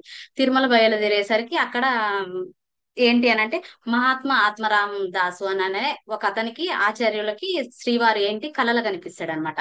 కలలు కనిపించి, నా ఇక్కడికి తిరుమలకి ఒక భక్తురాలు వస్తుంది, ఆమె వెంగమాంబ, ఆమెకి కావాల్సిన సకల సౌకర్యాలు మీరు ఏర్పాటు చేయండి అన్నట్టుగా తనకి కలలో కనిపించి చెప్తాడనమాట. కలలో కనిపించి చెప్పేసరికి అతను ఏం చేస్తాడు, మొత్తం ఆమెకి కావాల్సిన సౌకర్యాలన్నీ, ఒక కుటీరాన్ని అలా ఆ ఆత్మరామదాసు మొత్తం తయారు చేస్తాడనమాట. తయారు చేసేసరికి వెంగమాంబ తిరుమల చేరుకుంటది. తిరుమల చేరుకునేసరికి తిరుమల చేరుకొని తను కలిసేసరికి ఆత్మరామదాసు మీకోసం వేచి చూస్తున్నానమ్మా అని అన్నట్టుగా తను అంటాడు. అంటే ఇక్కడ మనం తెలుసుకోవాల్సింది ఏంటి అని అంటే, చూడండి, మనం ఏదైనా ఒక మంచి మార్గంలో వెళ్ళాలి, ఒక ఆధ్యాత్మిక మార్గంలో వెళ్తున్నా, లేకపోతే ఒక సేవ అనుకున్నప్పుడు ఏంటి అని అంటే, ఆ భగవంతుడే మనకి సౌకర్యం అన్నది కల్పిస్తాడు అనమాట. ఇప్పుడు చూడండి, ఆమె తిరుమల బయలుదేరాలనుకుంది, తిరుమల వెళ్ళాలి, నేను శ్రీవారికి సేవ చేయాలి అని అనుకున్నప్పుడు శ్రీవారు ఆమెకు కావలసిన సకల సౌకర్యాలు కల్పించాడు అనమాట. ఆ విధంగా మనం కూడా ఒక ఆధ్యాత్మిక మార్గంలో ఒక సేవ చేయాలి, ఒక నలుగురికి ఒక ఉపయోగపడే పని చేయాలి, ఒక మంచి పని చేయాలి అనుకున్నప్పుడు ఆటోమేటిక్ గా మనకు ఆ యూనివర్సల్ అన్నది మనకి హెల్ప్ చేస్తుంది అనేది మనం ఇక్కడ గుర్తుంచుకోవాలి మాస్టర్స్. అయితే ఆ విధంగా ఆమె తిరుమల చేరుకుంటది. తిరుమల చేరుకునేసరికి ఆత్మరామ్ దాసు తనకి ఒక మంచి స్పెషలిటీస్ కుటీరం ఏర్పాటు చేస్తాడు. ఏర్పాటు చేసేసరికి తను అక్కడ ప్రశాంతమైన వాతావరణంలో తను ఉండిపోద్ది అనమాట. తను ఉండిపోయేసరికి ఏంటి, అక్కడ శ్రీవారికి నేను ఏదో ఒక విధంగా సేవ చేసుకోవాలని అన్నట్టుగా ఒక తులసి మాలలతోటి తనకి చేయాలి, అర్చన చేయాలన్నట్టుగా ఒక తులసి వనం వేస్తది. తులసి వనం వేసేసరికి తనకి కావాల్సిన నీళ్లు ఉండవన్నమాట. వాటర్ ఉండకపోయేసరికి ఒక బావి దవ్విస్తుంది. బావి దవ్విచ్చేసరికి అక్కడ ఆ బావిలో వాటర్ అన్నవి పడవు. వాటర్ పడబోయేసరికి తను గంగాదేవిని ఆవాహన చేసుకొని ఒక మంచి కీర్తన ద్వారాగా ఆ గంగాదేవిని కీర్తిస్తది అనమాట. కీర్తించినప్పుడు ఆ గంగాదేవి ఆ జల రూపంలో వస్తది. జల రూపంలో వచ్చి ఆ ఆ బావిలో వాటర్ పడుతుంది. వాటర్ పడేసరికి ఆ తులసి వనానికి మొత్తం వాటర్ పెట్టుకుంటూ తను ఆ తులసి మాలలు కట్టుకుంటూ ఆ శ్రీవారికి అర్చన చేసుకుంటూ ఉంటదన్నమాట. అయితే ఆమె ప్రత్యక్షంగా అంటే డైరెక్ట్ గా ఆమె తులసి మాల కట్టి ఆమె శ్రీవారికి అర్చన చేస్తూ ఉండేది అనమాట. ఎందుకు అలా అని అంటే, ఇప్పుడంటే మనకి తిరుమలలో రద్దీ ఉంది, మనం అంత దగ్గరికి శ్రీవారి దగ్గరికి మనం అంత దగ్గరికి వెళ్ళలేం. కానీ అప్పట్లో అంత ఫ్లోటింగ్ ఉండకపోయేది కాబట్టి ఆమె దగ్గరికి వెళ్ళి ఆ విధంగా శ్రీవారికి స్వయంగా అర్చన అన్నది చేసుకుంటూ ఉండేది అనమాట. అలా చేసుకుంటూ ఉండేసరికి ఏంటి, అలా ఆమె ఒక ప్రత్యేకంగా ఆమెకి కుటీరం ఇచ్చి ఆమె ప్రత్యేకంగా శ్రీవారికి అర్చన చేస్తూ ఉంది అని అంటే, ఇప్పుడు చాలా వరకు ఇప్పుడు మనం చూస్తూనే ఉంటాం. ఈ ఒక ఊరికి ఒక స్పెషల్ గా ఒక వ్యక్తి వచ్చి ఆమెకి అన్ని సకల సౌకర్యాలు కల్పించి అలా ఉండేసరికి ఏంటి, ఈమె ప్రత్యేకత ఏంటి అన్నట్టుగా అసూయపరులు ఉంటారు కదా. ఆ ఉన్న వాళ్ళు ఏంటి, ఈమె ఎవరు ఏంది అని అన్నట్టుగా ఈమె గురించి ఎంక్వైరీ చేస్తూనే ఉంటారు అనమాట. ఎంక్వైరీ చేసేసరికి తను ఎక్కడ ఏంటి అనేసరికి తను తరిగొండ నుంచి వచ్చింది, కానీ ఏమో ఒక వితంతువు, భర్త చనిపోయిన స్త్రీ అని అన్నట్టుగా అక్కడ ఆమె మీద మొత్తం నెగిటివ్ గా వస్తది అనమాట. అట్లా వచ్చేసరికి అక్కడ ఉన్న వాళ్ళందరూ ఈమెని ఆ ఈమె ఒక వితంతువు అయి ఉండి, ఈమె అంటే అన్ని బొట్టు అలా పెట్టుకొని ఉంటది కదా, అలా ఉండి శ్రీవారికి స్వయంగా అర్చన చేస్తుందా, ఇది తప్పు అన్నట్టుగా ఆమెని ఇంకా నానా మాటలతోటి అంటూ ఉంటారన్నమాట. ఆమెని కాకుల్లాగా పొడుస్తూనే ఉంటారన్నమాట. అలా ఆమెని మాటలతోటి ఇబ్బంది పెడుతూనే ఉంటారన్నమాట. అయితే ఈడ మనం అలా కాకుల్లాగా అని అనటానికి కూడా మనం వాళ్ళని అట్లా అనకూడదు అనమాట. ఎందుకు అని అంటే, ఇలా కాకులు ఏంటి అని అంటే వాటి జోలికి వస్తేనే ఆ కాకులు అన్నవి పొడుస్తాయి. కానీ ఈ అసూయ పరులు అనే వాళ్ళు ఉంటారు కదా, ఈ అసూయ పరులు ఎలా ఉంటారంటే వాళ్ళ జోలికి రాకున్నా కానీ వాళ్ళకి అనిపించింది అంటూనే ఉంటారన్నమాట. ఆ విధంగా ఆమెని అలా బాధ పెడుతూ ఉంటారన్నమాట. ఆమెని నువ్వు వితంతువు అయి ఉండి నువ్వు ఇలా శ్రీవారికి ఇలా చేయొచ్చా చేయకూడదుగా అని అన్నట్టుగా ఆమెని బాధ పెడుతూ ఉంటారన్నమాట. అలాంటప్పుడు అలా బాధ పెట్టేవారు ఇప్పుడు మనం చూసుకుంటే కూడా మన మన జీవితంలో కూడా మన సమాజంలో కూడా మనం కూడా అలాంటి వాళ్ళు ఎదురయ్యే వాళ్ళు చాలా వరకు ఉంటారన్నమాట. ఏంటి అని అంటే, ఇప్పుడు మనం ఒక ధ్యానం చేస్తున్నాం, ఒక ధ్యానం చేస్తున్నప్పుడు ఈమెంటే ఏదో ధ్యానం చేస్తుందంట అని విమర్శించే వాళ్ళు చాలా మంది ఉంటారన్నమాట. అలా విమర్శించే వాళ్ళని మనం ఎప్పుడు కూడా పట్టించుకోవద్దు. ఎందుకు అని అంటే, అలా చేసే వాళ్ళు ప్రతి ఒక్కరికి ఇప్పుడు ఆ వెంగమాంబ అంత గొప్ప జ్ఞాని అయిన వెంగమాంబకు అలాంటి అసూయ పరులు టచ్ అయ్యారు. అదే విధంగా అన్నమాచార్యులకు అలా గొప్ప గొప్ప వాళ్ళకందరికీ ఈ అసూయ పరులు అనే వాళ్ళు ఉంటారన్నమాట. ప్రతి ఒక్కరికి, ప్రతి ఒక్క సాధకుడికైనా ఎవరికైనా కానీ ఈ అసూయ పరులు అనే వాళ్ళు తలుగుతూనే ఉంటారన్నమాట. అలాంటి అసూయ పరులు ఎప్పుడైనా కానీ మనకి ఎదురైనా కానీ అలాంటివన్నీ మనం ఎప్పుడు కూడా పట్టించుకోవద్దు అనమాట. మనం పట్టించుకోకుండా మన సాధనా మార్గంలో మనం ముందుకు వెళ్తూనే ఉండాలన్నమాట. వెంగమాంబ కూడా అలా వాళ్ళు పలు అందరూ అలా ఆమెని మాటలు అంటున్నా కానీ ఆమె ఎవ్వరిని కూడా పట్టించుకోకుండా తన సాధన మార్గంలో తను ముందుకు వెళ్తూ శ్రీవారికి లాలిపాటలు పాడుకుంటూ తనకి అర్చన చేసుకుంటూ తను హారతలు ఇచ్చుకుంటూ తన జీవితం సాగిస్తూ ఉండేదన్నమాట. అదే విధంగా అలా చేస్తూ ఉంటుంది. అలా చేస్తూ ఉండేసరికి ఆమెకేంటి ఒక మంచి స్పెషాలిటీస్ ఇచ్చి ఆమెకి ఇలా గుడిలోకి ప్రత్యేకమైన ప్రవేశం ఇచ్చి అలా చేస్తుంటుండేసరికి అక్కడ అక్కారాం దీక్షితులు అనే వాళ్ళు ఉంటారన్నమాట. ఆమె అక్కడ తులసి మాలలు కట్టుకుంటే అలా మంచిగా చేసుకుంటూ ఉంటుంది కదా, ఒక ప్రత్యేకంగా ఉంటుంది ఆమె ఒక జ్ఞానకంలో. ఇప్పుడు చూడండి మనం కూడా ఏంటి ఒక ఒక మంచి మార్గంలో ఉంటూ ఒక మంచి మాటలు చెప్పుకుంటూ ఉంటుంటే నలుగురికి ఎట్టయినా ఆ ఒక విధంగా ఉంటుంది కదా. ఆ విధంగా తను అందించే జ్ఞానానికి కొంచెం మంది భక్తులు అలా ఉంటూ ఆమెను ఒక ప్రత్యేకతంగా ఉండేసరికి అక్కడ ఉన్న ఒక తన కుటీరం పక్కన ఒక అక్కారాం దీక్షితులు అనే ఉంటారనమాట. అక్కారాం దీక్షితులు అనే ఉండే అతనికి ఈ మరి ఒక ప్రత్యేకతంగా చూస్తుంటేసరికి తనకి నచ్చదనమాట. తనకి నచ్చకుంటే ఈమెకి ఇంత ప్రత్యేకంగా ఈమెకి ఇంత ఇంపార్టెంట్ ఇస్తున్నారు నాకు ఇవ్వట్లేదు అని అంటే అంత ముందు వాళ్ళకు ఉంటది. ఈమె వచ్చేసరికి వాళ్ళకి ఇంపార్టెంట్ తగ్గేసరికి ఆహా నాకు ఈ ఇంపార్టెంట్ అన్నది ఇవ్వట్లేదు అని అన్నట్టుగా తనలో అసూయ అన్నది మొదలవుతుంది. తన తనలో అసూయ మొదలైనప్పుడు ఏం చేస్తుంది అని అంటే తన ఇంట్లో తిన్న విస్తరాకులు ఉంటాయి కదా, ఆ విస్తరాకులన్నీ తిని ఈ మా కుటీరంలో ఆ విస్తరాకులు అన్నవి వేస్తూ ఉంటాడు అనమాట. ఆ విస్తరాకులన్నీ వేస్తున్నా గానీ వెంగమాంబ అవేవి పట్టించుకోదు. అవేవి పట్టించుకోకుండా ఆ విస్తరాకులన్నిటిని తీసి మళ్ళీ తులసి వనాన్ని మళ్ళీ శుభ్రం చేసుకుంటూ ఆ మాలలు కట్టుకుంటూ ఆమె పనిలో ఉంటుంది. కానీ ఒక్క మాట కూడా వాళ్ళని విమర్శించేది కాదనమాట. ఎవ్వరిని కూడా ఇబ్బంది పెట్టేదన్నమాట. అలా ఆ ఆయన ఆమె మీద అలా వేస్తున్నా గాని వారిని యాక్సెప్ట్ చేసిందే తప్ప ఆ నువ్వు ఇలా ఎందుకు వేస్తున్నావు, ఇలా నా వనంలో ఆ ఇట్లా వేయకూడదు కదా అని అన్నట్టుగా తను ఎప్పుడు కూడా ఎవరిని విమర్శించలేదన్నమాట. అంటే ఇక్కడ మనం నేర్చుకోవాల్సింది ఏంటి అని అంటే మనల్ని ఇబ్బంది పెట్టే వాళ్ళు ఎంతమంది ఉన్నా గాని వారిని అన్నది విమర్శించొద్దు. ఎందుకనంటే వాళ్ళ స్థితి అంతే, వాళ్ళ గుణాలు అంతే ఉంటాయి. కాబట్టి మనం ఎప్పుడు కూడా ఎవరిని కూడా విమర్శించొద్దు. ఇక్కడ వెంగమాంబ ఎవరిని కూడా విమర్శించలేదు. విమర్శించకుండా తన పని ఏందో తను చేసుకుంటూ వెళ్ళిపోయింది అనమాట. అలా చేసుకుంటూ వెళ్తూ ఉండేసరికి ఇలా చేస్తూనే ఉంటుంది. చేస్తుండేసరికి వాళ్ళు ఆకారాం దీక్షితులు వాళ్ళు అతనితో పాటు కొంతమంది ఉన్నప్పుడు ఏంటి అని అంటే ఇంకా వాళ్ళకి ఇంకా ఏమైనా అసూయ అన్నది వస్తూ ఉంటది అనమాట. అసూయ అన్నది వచ్చి ఈమె ఆలయానికి వెళ్తుంటది. ఆలయానికి వెళ్ళేసరికి ఆ ఆమెని ఆలయంలోకి రావద్దు, మీరు ఆలయంలోకి రావద్దు అన్నట్టుగా తన్ని బయటికి అన్నది వెళ్ళగొడతారనమాట. నువ్వు వితంతు అయి ఉండి నువ్వు ఆలయంలోకి వచ్చి పూజ చేస్తావా అన్నట్టుగా తన్ని ఆలయం నుంచి బయటికి వెళ్ళగొడతారు. ఆలయం నుంచి బయటికి వెళ్ళేసరికి ఆమె అది కూడా యాక్సెప్ట్ చేస్తుంది. అయితే సరే నేను నన్ను ఆలయంలోకి వద్దన్నారు కదా, సరే నేను రానన్నట్టుగా తను అక్కడి నుంచి వెళ్ళిపోతుంది అనమాట. అయితే అక్కడి నుంచి ఆమె నన్ను వద్దన్నారు కదా సరే అన్నట్టుగా ఆమె అక్కడి నుంచి వెళ్ళిపోతుంది. అక్కడి నుంచి వెళ్ళిపోయేసరికి ఏంటి ఇప్పుడు మీరు నన్ను భగవంతుడి దగ్గరికి రానివ్వలేదు, కానీ భగవంతుడే నా దగ్గరకు వస్తాడు అని అన్నట్టుగా తను అనుకొని వెళ్ళిపోతుంది అనమాట.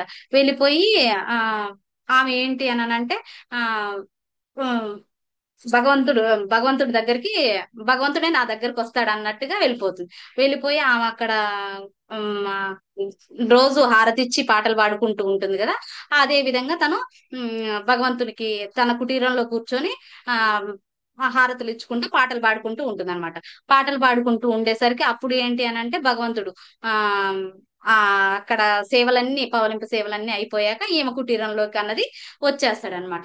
ఈమె కుటీరంలోకి వచ్చాక అప్పుడు వెంగమాంబ ఏం చేస్తది ఆమె మొత్తం లాలిపాటలతోటి తనని అన్నది నిద్రపుచ్చుతారు అనమాట. అంటే ఇక్కడ చూడండి, ఇక్కడ మనం నేర్చుకోవాల్సింది ఏంటి అని అంటే ఆమెని ఆలయంలోకి వద్దన్నారు, వద్దనే అవమానించారు. ఇప్పుడు ఆమెని గుడికి వెళ్తే నువ్వు వితంతువి, నువ్వు గుడికి రావద్దు అన్నట్టుగా తన్ని ఆ విమర్శించారు. విమర్శించినా కానీ తను పట్టించుకోలేదు, బాధపడలేదు కూడా. ఆహా ఈ రోజు నన్ను వద్దన్నారు కదా అని బాధపడలేదు. బాధపడకుండా ఏంటి అని అంటే ఆమె ఒకే సంకల్పంతో ఉంది. ఏంటి, భగవంతుడు గుడిలోనే కాదు మనకి ఒక భక్తి ఒక ప్రేమ అనేది ఉంటే భగవంతుడు ఎక్కడైనా ఉంటాడు అని అన్నట్టుగా ఒక సంకల్పంతో ఉంటది అనమాట. ఒక సంకల్పంతో ఉండి ఆమె ఆ ప్రేమ భక్తితోటి తన లాలిపాటలు అన్నది పాడుతూ ఉంటది. అలా లాలిపాటలతో పాడినప్పుడు ఆ గర్భగుడిలో ఉండే ఆ భగవంతుడే డైరెక్ట్ ఆమె కుటీరంలోకి వస్తాడనమాట. అంటే చూడండి ఏంటి అని అంటే ప్రేమ భక్తి అనేది ఎక్కడైనా ఉన్నా గానీ భగవంతుడు మన దగ్గరికి అన్నది వచ్చేస్తాడనమాట. మనం కూడా ఏంటి ఇప్పుడు చాలా వరకు మనం గుడికి వెళ్తేనే గుళ్ళోనే భగవంతుడు ఉంటాడు అని అన్నట్టుగా మనం అనుకుంటాం. కానీ భగవంతుడు అనేది సర్వంతర్యామి, ప్రతి చోట భగవంతుడు అనేవాడు ఉంటాడనమాట. అయితే గుడిలో ఒక పాజిటివ్ వైబ్స్ మాత్రమే ఉంటాయి, పాజిటివ్ ఎనర్జీస్ ఉంటాయి. కానీ సర్వం ప్రతి చోట భగవంతుడు అనేవాడు ఉంటాడు. మనం ప్రేమతోటి భక్తితోటి ఎప్పుడైతే మనం భగవంతుని కొలుస్తామో అప్పుడు మనకు భగవంతుడు అనేది కనెక్ట్ అవుతాడు అన్నమాట. మనం గుడికే వెళ్ళాల్సిన అవసరం అన్నది లేదనమాట.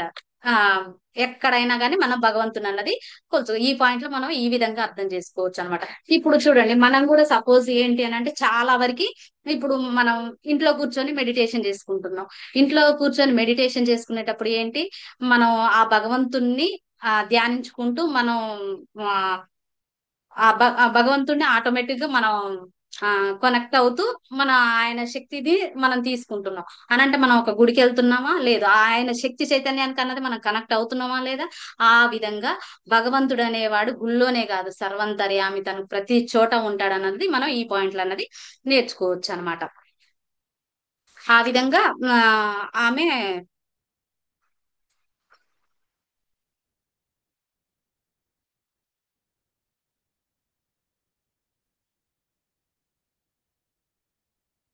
అయితే అక్కడ ఆమె ఏంటి అని అంటే, నన్ను ఈ గుళ్ళోకి రావద్దు అని అన్నట్టుగా ఆమె ఏమి బాధపడలేదు, ఏడ్చుకుంటూ ఉండలేదు. నేను నా భక్తితోటి నేనే భగవంతుణ్ణి నా దగ్గరికి రప్పించుకుంటాను అన్నట్టుగా అంటుంది. అయితే మనం ఏంటి అని అంటే, ఇక్కడ ఎవరైనా మనల్ని అన్నారనుకోండి, మనం అన్నప్పుడు వెంటనే మనం ఉలికిపడతాం. అలాంటి అన్నవి మనం ఎప్పుడు కూడా, ఇప్పుడు మన ఎవరన్నా అవమానించారనుకోండి, అవమానించగానే మనం వెంటనే వాళ్ళ మీద ఎఫెక్ట్ అని అంటే అంటూ ఉంటాం. అలా ఎప్పుడు కూడా మనం అలా అన్నది అనవద్దు అనమాట. అలా అనకుండా మనం ఎప్పుడు కూడా ఆ ఎవరిని విమర్శించడం అన్నది చెయ్యొద్దు అనమాట. ఆ విధంగా భగవంతుడు అనేది ఆమె దగ్గరకు వచ్చింది. ఇదంట రియల్ గా జరుగుతుందంట. ఈ ఇది అన్నది రియల్ స్టోరీ అన్నమాట. వెంగమాంబ దగ్గరికి భగవంతుడు అనేవాడు వచ్చి ఆ అక్కడ పౌలింపు సేవలన్నీ అయిపోయాక ఆటోమేటిక్ గా భగవంతుడు వెంగమాంబ కుటీరానికి అన్నది వచ్చేదంట అన్నమాట. ఇది అంట రియల్ గా జరిగిందంట. అయితే ఒకసారి తిరుమలలో బ్రహ్మోత్సవాలు జరుగుతున్నాయట. బ్రహ్మోత్సవాలు జరుగుతుంటుంటే అక్కడ మాడవీధుల్లో మొత్తం రథం తిరుగుతూ ఉండేదట. రథం తిరుగు అయితే ఇక్కడ ఏంటి అని అంటే ఆమెని ఆలయంలోకి రావద్దన్నారు. రావద్దనేసరికి భగవంతునే తన దగ్గరికి రప్పించుకుంది కదా. సరే అన్నట్టుగా తను ఆ విధంగానే భగవంతుడు తన దగ్గరకు వస్తే సేవ చేసుకుంటూ అలా ఉండిపోతుంది. అలా ఉండిపోతుండేసరికి ఒకసారి మాడవీధుల్లో బ్రహ్మోత్సవాలు జరుగుతుంటే మాడవీధుల్లో రథం అన్నది తిరుగుతుందంట. రథం అన్నది తిరుగుతున్నప్పుడు ఏంటి అని అంటే వెంగమాంబ కుటీరం దగ్గరకు వచ్చేసరికి ఆ రథం అన్నది ఆగిపోతుంది అనమాట. ఆ రథం అన్నది ఆగిపోయేసరికి ఏంటి ఇక్కడ అని ఎంతో మంది లాగే కానీ ఆ రథం అన్నది కదలడం లేదట. ఆ రథం కదలకపోయేసరికి ఇంకా కొంచెం మంది ఉంటారు కదా, పాజిటివ్ ఉన్న వాళ్ళు చాలా మంది ఉంటారు. మీరు ఆ వెంగమాంబని గుళ్ళోకి రావద్దన్నారు కాబట్టే ఈ రథం అన్నది కదలడం లేదు, కాబట్టి మనం అందరం పోయి ఆ వెంగమాంబని అడుగుదాం, ఆమె వచ్చి హారతిస్తే ఆటోమేటిక్ గా ఆ రథం అన్నది కదులుతుంది, రండి మీరు అన్నట్టుగా అంటారనమాట. అనేసరికి అందరు పోయి వెంగమాంబని, అమ్మ ఇక్కడ రథం ఆగిపోయింది, మీరు వచ్చి హారతి ఇవ్వండి అని అనగానే ఆమె వెంటనే వచ్చి హారతి అన్నది ఇస్తుంది అనమాట. హారతి ఇచ్చి ఆమె తులసి మాల వేసి హారతి ఇచ్చేసరికి ఆటోమేటిక్ గా ఆ రథం అన్నది కదులుతుంది అనమాట. అంటే చూడండి, వెంగమాంబ ఇప్పుడు వాళ్ళు నన్ను అవమానించారు కదా, నన్ను గుళ్ళో నుంచి అవమానించి వెళ్ళగొట్టారు కదా, నేను ఇవాళ వెళ్ళి వీళ్ళు వచ్చి నన్ను హారతి ఇవ్వటానికి రండి అని అనగానే నేను ఎందుకు హారతి ఇవ్వాలి అని ఒక మొండి పట్టుదలతోటి ఉందా అని అంటే లేదు. ఆమె పిలవగానే వెళ్ళి హారతి అన్నది ఇచ్చింది అనమాట. అంటే ఇక్కడ ఏంటి ఆమె అంటే ఆమెకి సెల్ఫ్ ఈగో అన్నది లేదనమాట. ఇప్పుడు వాళ్ళు అన్నారు కానని ఆమె అలా ఆగిపోలేదు. అలా ఆగిపోకుండా ఆమె నేను ఇయ్యాల్సింది ఏంటి, భగవంతుడికి హారతి, కాబట్టి నేను ఇస్తా. నన్ను ఆ రోజు గుళ్ళో నుంచి వెళ్ళగొట్టారనని నేను బాధపడుకుంటుంటున్నానంటే లేదు. ఆ రోజు నన్ను బాధపట్టారు కాబట్టి ఇవాళ వీళ్ళు వచ్చి పిలిచారని అన్నట్టు తను ఆ విధంగా ఆలోచించుకోలేదన్నమాట. పిలవగానే వెళ్ళి ఆ తను హారతి అన్నది ఇచ్చింది అనమాట. అంటే ఇక్కడ మనం అబ్జర్వ్ చేసుకోవాల్సింది ఏంటి అని అంటే, మనం కూడా ఇక్కడ సెల్ఫ్ ఈగో ఏమన్నా ఉంటుందా అన్నది చెక్ చేసుకోవాలన్నమాట. మనం ఎప్పుడు కూడా సెల్ఫ్ ఈగో అన్నది పోకూడదు అనమాట. అలా అలా అయ్యేసరికి ఏంటి, ఆమె రథం అలా కలిగేసరికి చాలా మందికి ఆమె మీద ఆహా ఈమె ఒక దివ్యత్వం ఉన్నామే, అందుకనే ఈమె రథం కదిలింది అన్నట్టుగా చాలా మందికి ఆమె ఉమ్, ఒక ఫ్యాన్స్ లాగా ఉండేసరికి ఆటోమేటిక్ గా ఆమె జీవితం అన్నది మారిపోతుంది అనమాట. మారిపోయి అక్కడ ఏం చేస్తుంది, ఆమెకు ఒక ప్రత్యేకత అన్నది వచ్చేస్తుంది అనమాట. ఒక ప్రత్యేకత వచ్చేసి ఆమెకు ఒక ఆశ్రమం అన్నది ఇచ్చేస్తారు అనమాట. ఒక ఆశ్రమం ఇచ్చేసరికి ఇంకా అక్కడికి అందరూ జనాలు వస్తూ ఉంటూ ఆ వస్తూ ఉంటారన్నమాట. అయితే ఆమెకి ఒక ప్రత్యేకత అన్నది వచ్చేస్తుంది అనమాట. ఇక్కడ ఇంకొక విషయం ఏం జరుగుతుంది అని అంటే, ఆ వెంగమాంబ ఒకసారి ఏంటి, ఉమ్, తన తన కుటీరంలోనే స్వామివారిని ఆవహించి పాటలు పాడుతూ ఉంటుంది కదా. పాటలు పాడేసరికి ఒకసారి స్వామివారు వస్తుంటాడు అనమాట. అక్కడ పౌలింపు సేవ అయిపోగానే ఈమె కుటీరంకి వచ్చేసరికి ఈమె లాలి పాటలు పాడుకుంటూ తన్ని నిద్రపుచ్చుతుంటది. నిద్రపుచ్చుతుంటేసరికి తన లాలి పాటల ఉండి తనకి సుప్రభాత సేవ అయిపోయి సుప్రభాత టైం అయ్యేసరికి తను నేను వెళ్ళాలి అన్నట్టుగా తను స్వామివారు వెళ్తూ ఉంటాడు అనమాట. వెళ్తుండేసరికి వెంగమాంబ ఏంటి అని అంటే, ఆగండి స్వామి అని అన్నట్టు తన ఉత్తరేణి అన్నది పట్టుకుంటది. తన ఉత్తరేణి పట్టుకునేసరికి ఆ ఉత్తరేణి అన్నది అక్కడతోటి చినిగిపోతుంది అనమాట. అక్కడతోటి చినిగేసరికి శ్రీవారు ఆ గుడికి వెళ్ళిపోతాడు. గుడికి వెళ్ళేసరికి అర్చకులు ఉంటారు కదా, అర్చకులు ఉండి తలుపులు తీసి చూసేసరికి ఆ సుప్రభాత టైంలో తలుపులు తీసి చూసేసరికి శ్రీవారి ఉత్తరేణి అన్నది చినిగి ఉంటది అనమాట. ఉత్తరేణి చినిగి ఉండేసరికి ఏంటి, ఇన్ని బందోబస్తులు ఉన్నప్పుడు శ్రీవారి ఉత్తరేణి ఎలా చినిగింది, అయినా గాని ఎవరైనా వచ్చి ఉంటే ఆ డబ్బులో నగలో దొబ్బుకు వెళ్ళాలి, కానీ శ్రీవారి ఉత్తరేణి చినిగింది ఏందా అన్నట్టుగా వాళ్ళకందరికీ ఒక అనిపిస్తది అనమాట. అనిపించి ఆహా లేదు లేదు ఇక్కడ ఏదో లీల జరిగింది అన్నట్టుగా వాళ్ళకి అర్థమైపోతుంది అనమాట. ఒక లీల జరిగింది అన్నట్టుగా అర్థమైపోయి వెంటనే వెంగమాంబ దగ్గరికి వెళ్తాడు అనమాట. వెంగమాంబ దగ్గరికి వెళ్ళి అమ్మ ఇట్లా శ్రీవారి ఉత్తరేణి అన్నది ఏదో చినిగుంది అని అన్నట్టుగా అనేసరికి ఆమె వెంటనే తనకి చినిగింది తన చేతిలో ఉన్నదిగా అది తీసి ఇదేనా చూడండి అని అన్నట్టుగా ఇదిగోండి ఉత్తరేణి అన్నట్టుగా తను ఇస్తుంది అనమాట.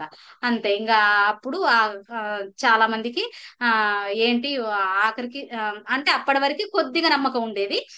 ఈ దీనితోటి ఆటోమేటిక్ గా అందరికి నమ్మకం అన్నది కలుగుతుంది అనమాట. కలిగి శ్రీవారే డైరెక్ట్ ఇక్కడికి వస్తున్నాడు అని అన్నట్టుగా అందరికి నమ్మకం అన్నది కలుగుతుంది అనమాట. అంతటితోటి ఆమె దివ్యత్వం అన్నది అందరికి తెలిసిపోతుంది అనమాట. అక్కడి నుంచి ఆ దివ్యత్వం తెలిసిపోయేసరికి అప్పుడు ఆమె ఏంటి అని అంటే కొన్ని రచనలు అన్నవి చేస్తుంది అనమాట. ఏంటి, అష్టాంగ మార్గం, యోగ వశిష్టం, శ్రీ భాగవతం, చింతామణి నాటకం, ఇట్లాంటి కొన్ని రచనలు అన్నవి ఆమె చేస్తూ ఉండేదన్నమాట. అలా చేసుకుంటూ ఉండేసరికి ఇక్కడ మనం ఏంటి మళ్ళీ వెంగమాంబ దాంట్లో మనం నేర్చుకోవాల్సిన పాయింట్ ఏంటి అని అంటే, ఆమెకి ఎన్నో బాధలు కలిగినాయి, ఎన్నో అవమానాలు కలిగినాయి అన్ని. అంతమంది బాధ పెట్టి నేను ఆమెని గుళ్ళోకి రావద్దని అని ఆమె కుటీరంలో ఇస్తరాకులు వేసా గానీ ఆమె వాటిని ఎన్నిటిని కూడా ఆ పట్టించుకోలేదన్నమాట. ఏటిని పట్టించుకుంటే నాకు భగవంతుడు ఉన్నాడు అన్నట్టుగా ఆ సాధనా మార్గంలో ఆమె అన్నది ముందుకెళ్ళింది అనమాట. అవతల వాళ్ళు ఎన్ని రాజకీయాలు చేసినా గానీ తను వాటిని ఎన్ని పట్టించుకోలేదన్నమాట.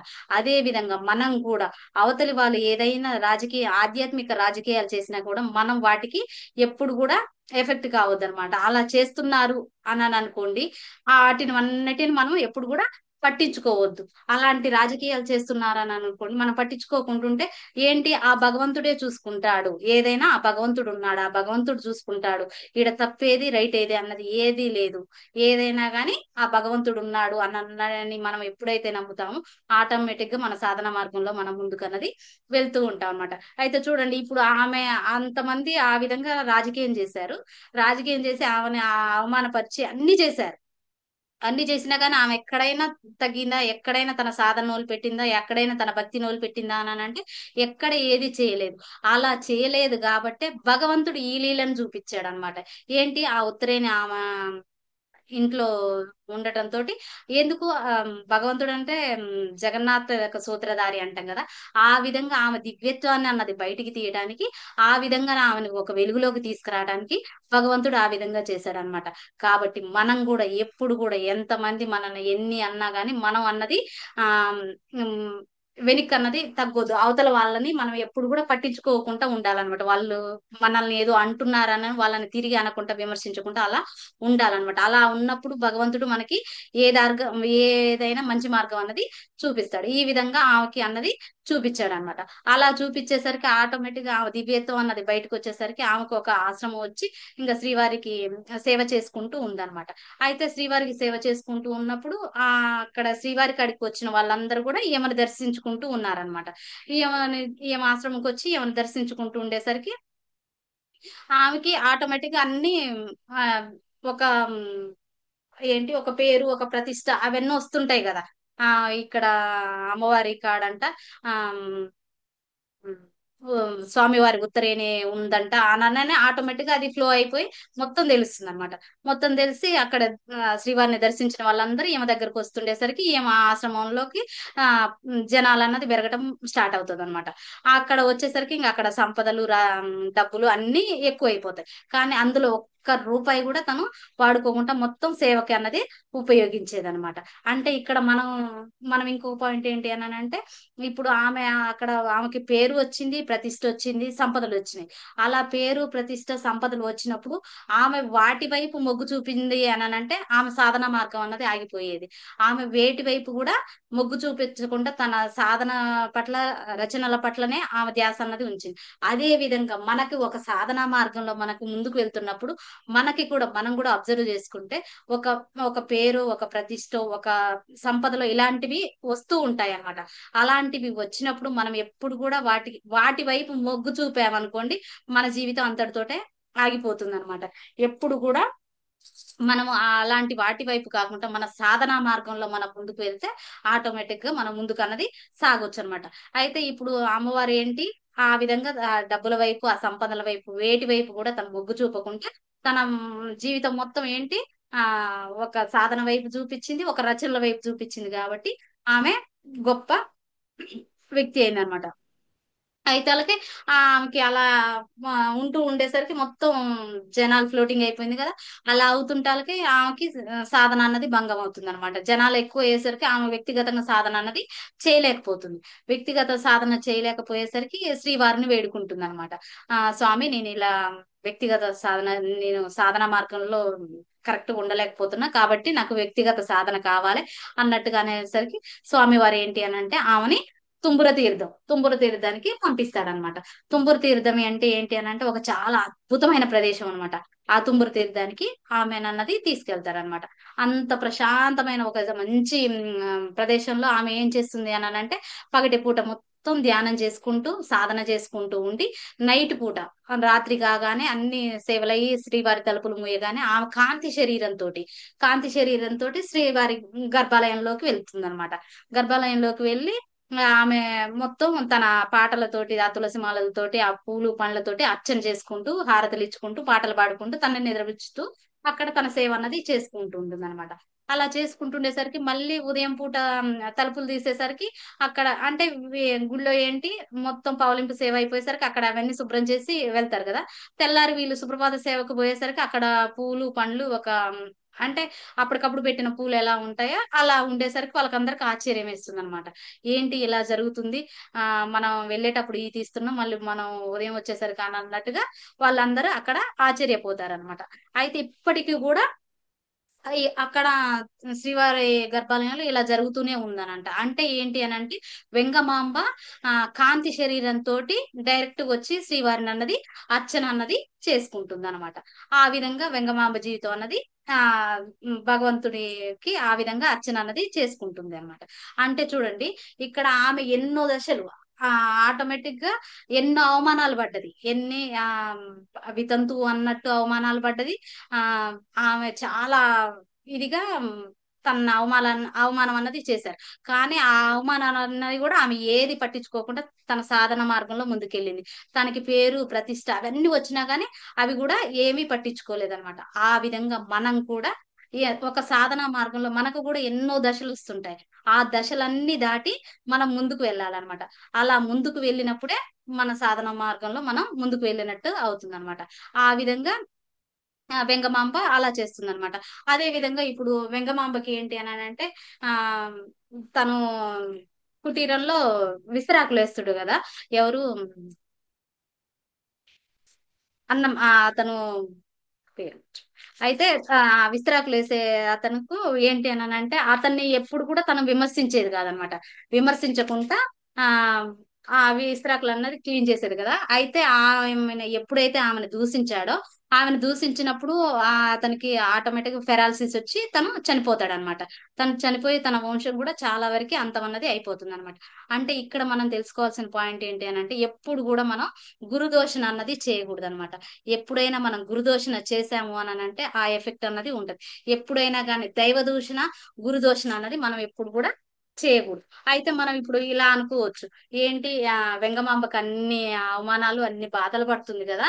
అన్ని బాధలు పడినప్పుడు ఆ శ్రీవారు ఉన్నారు కదా, శ్రీవారు ఉన్నప్పుడు తన్ని ఆ అవమానించే వాళ్ళని శిక్షించవచ్చు కదా అని అన్నట్టుగా మనం అనుకోవచ్చు. కానీ భగవంతుడు ఎప్పుడు కూడా అలా చేయడనమాట. ఇప్పుడు చాలా వరకు చాలా మంది ఉంటారు. ఇప్పుడు మంచి జరిగింది అనుకోండి, భగవంతుడు నువ్వు చేయబట్టే నాకు మంచి జరిగింది అని అనుకుంటారు. అదే ఒకవేళ చెడు జరిగింది అనుకోండి, భగవంతుడి మీద దుమ్మెత్తి పోసే వాళ్ళు కూడా ఉన్నారనమాట. అయితే ఇప్పుడు భగవంతుడి మీద దుమ్మెత్తి పోసే వాళ్ళని శిక్షిస్తాడా అని అంటే లేదు.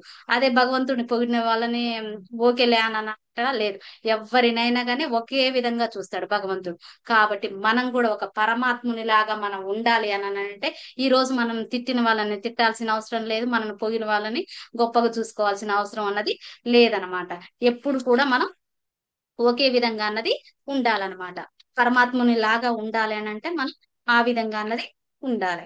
అయితే అతను ఆ గురుదోషణ అన్నది చేస్తాడు కదా. గురుదోషణ ఎప్పుడు కూడా మనం ఆ గురుదోషణ అన్నది, దైవ దోషణ అన్నది మనం ఎప్పుడు కూడా చేయకూడదు చేయకూడదు అనమాట.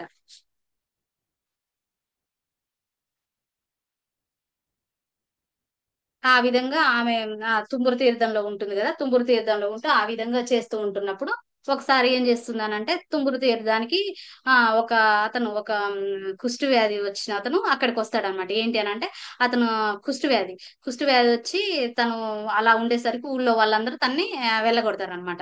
వెళ్ళగొట్టినప్పుడు తను ఏంటి, నేను ఇంకా ఎందుకు నాకు ఈ జీవితం, నేను బతకొద్దు చనిపోదాం అన్నట్టుగా తను బయటికి వెళ్ళిపోతాడు అనమాట. ఆ నేను చనిపోదాం అన్నట్టుగా తుంగురు తీర్థం అన్నది వెళ్తాడు అనమాట.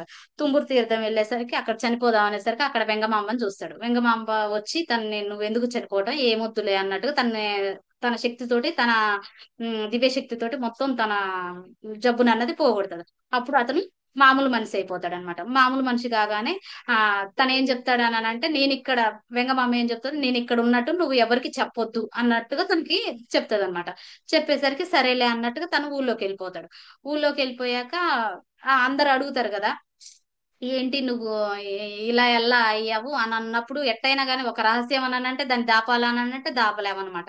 దాపలేకుంటుండేసరికి తను ఏంటి, ఆ ఎటు కూడా దాన్ని చెప్పాలి అని అన్నట్టుగా, నేను ఆ వెంగమాంబ నాకు తగ్గించింది అని చెప్పడానికి, నేను వెంగమాంబను చూశాను గొప్పతోటి, నేను తుంబురు తీర్థంలో వెంగమాంబను చూశాను, ఆ వెంగమాంబే నాకు ఇలా చేసింది అన్నట్టుగా, మన ఎలా ఉంటది, మనకి ఏదైనా ఒక రహస్యం తెలిసింది అని అంటే ఆ రహస్యం చెప్పేసేయాలన్నమాట. ఇప్పుడు సమాజం ఎలా ఉందని అంటే అలానే ఉండిపోయింది అనమాట. ఆ విధంగా తను తుంగురు తీర్థంలో వెంగమాంబ ఉంది అని చెప్పేసరికి ఇంకా జనాలంటే ఏంటి మొత్తం అక్కడికి బారులు తీస్తారనమాట. అప్పటికి ఆమె చెప్తూనే ఉంటుంది. అయితే ఆమె చెప్తూనే ఉంటుందన్నమాట. ఆ ఏంటి, ఆ భగవంతుడు ఆ శ్రీవారు శ్రీవారిని గొలవాలి గాని మీరు నన్ను కాదు, మ్, నా నా దగ్గర కాదు మీరు వచ్చేది, శ్రీవారి దగ్గరికి వెళ్ళాలి అని ఆమె ఎంత చెప్పినా గానీ వినిపించుకోకుండా అలానే వస్తూ ఉంటారన్నమాట. అయితే మనం కూడా ఇక్కడ ఏంటి అని అంటే, మనం ఇక్కడ పట్టుకోవాల్సిన జ్ఞానం ఏంటి అని అంటే, మనం ఎప్పుడైనా పట్టుకోవాల్సింది గురువును కాదు, గురువు అందించే జ్ఞానాన్ని అన్నది పట్టుకోవాలన్నమాట. గురువు అందించే జ్ఞానాన్ని పట్టుకుంటే ఆటోమేటిక్ గా మనం ముందుకు అన్నది వెళ్తాం అనమాట. ఆ విధంగా అక్కడ అంతటితోటి ఆమెకి రక్తి అన్నది పెరుగుతుంది అనమాట. ఆ తుంబురు తీర్థంలో కూడా ఆమెకి రక్తి అన్నది పెరుగుతుంది. ఆ రద్దీ పెరిగేసరికి ఆమెకి సాధన అన్నది ఇంకా వ్యక్తిగత సాధన అన్నది కుదరదు కదా. ఆ కుదరసరికి ఆమె రాసిన రచనలు అవన్నీ తీసుకొని అమ్మవారు ఏంటి అని అంటే ఆలయానికి, శ్రీవారి ఆలయానికి వెళ్తుంది. శ్రీవారి ఆలయానికి వెళ్ళి అక్కడ రచనలన్నీ శ్రీవారి పాదాల ముందు పెట్టి ఆ తను హారతి ఇచ్చి, తులసి మాలలు వేసి హారతి ఇచ్చి ఒక పాట పాడుతుంది అనమాట. ఏంటి, ఒక హారతి ఇచ్చి తను పాట పాడుతుంది అనమాట. నాకు మోక్షాన్ని ఇవ్వండి, ఇంకా నేను ఇంతటితోటి ఆ, నా జీవితం అని అన్నానంటే అప్పుడు శ్రీవారు ఒప్పుకుంటాడు అనమాట. ఏంటి, ఇంకా చాలు, నువ్వు భూమి మీదకి వచ్చిన పని అయిపోయింది కాబట్టి ఇంకా నువ్వు వెళ్ళొచ్చు అని అన్నట్టుగా ఆ శ్రీవారు కూడా తనకి పర్మిషన్ ఇస్తాడు అనమాట. అయితే ఆమె అప్పుడు చివరిగా ఒక హారతి అన్నది పాడుతుంది. హారతి ఇచ్చుకుంటే తను పాట పాడి తను శ్రీవారిలో ఐక్యం అన్నది అయిపోతుంది అనమాట. ఇప్పటికి కూడా మనం తిరుమల వెళితే చూడవలసినది ఏంటి అని అంటే అక్కడ వెంగమాంబ పేరు మీద అన్నదాన సత్రం అనేది ఉంటుందన్నమాట. ఆడ రోజుకి ఒక 50,000 మందికి అన్నదానం అన్నది జరుగుతుందన్నమాట. ఆ విధంగా మనకి ఆ వెంగమాంబ తన జ్ఞానాన్ని అన్నది అందించింది మాస్టర్స్. అయితే ఆ ఆయుర్వేదం వాడాను, తర్వాత ఎవరు చెప్తే వాళ్ళకి ఆ విధంగా మనకి వెంగమాంబ తన జ్ఞానాన్ని అందించింది అనమాట. అయితే ఈ రోజు మనం వెంగమాంబ ఇచ్చిన హారతి విందాం మాస్టర్స్.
ఎప్పుడైనా అవి షేరింగ్ చేయాలి చేయాలంటే, కానీ అట్లా డైరెక్ట్ గా రాదు.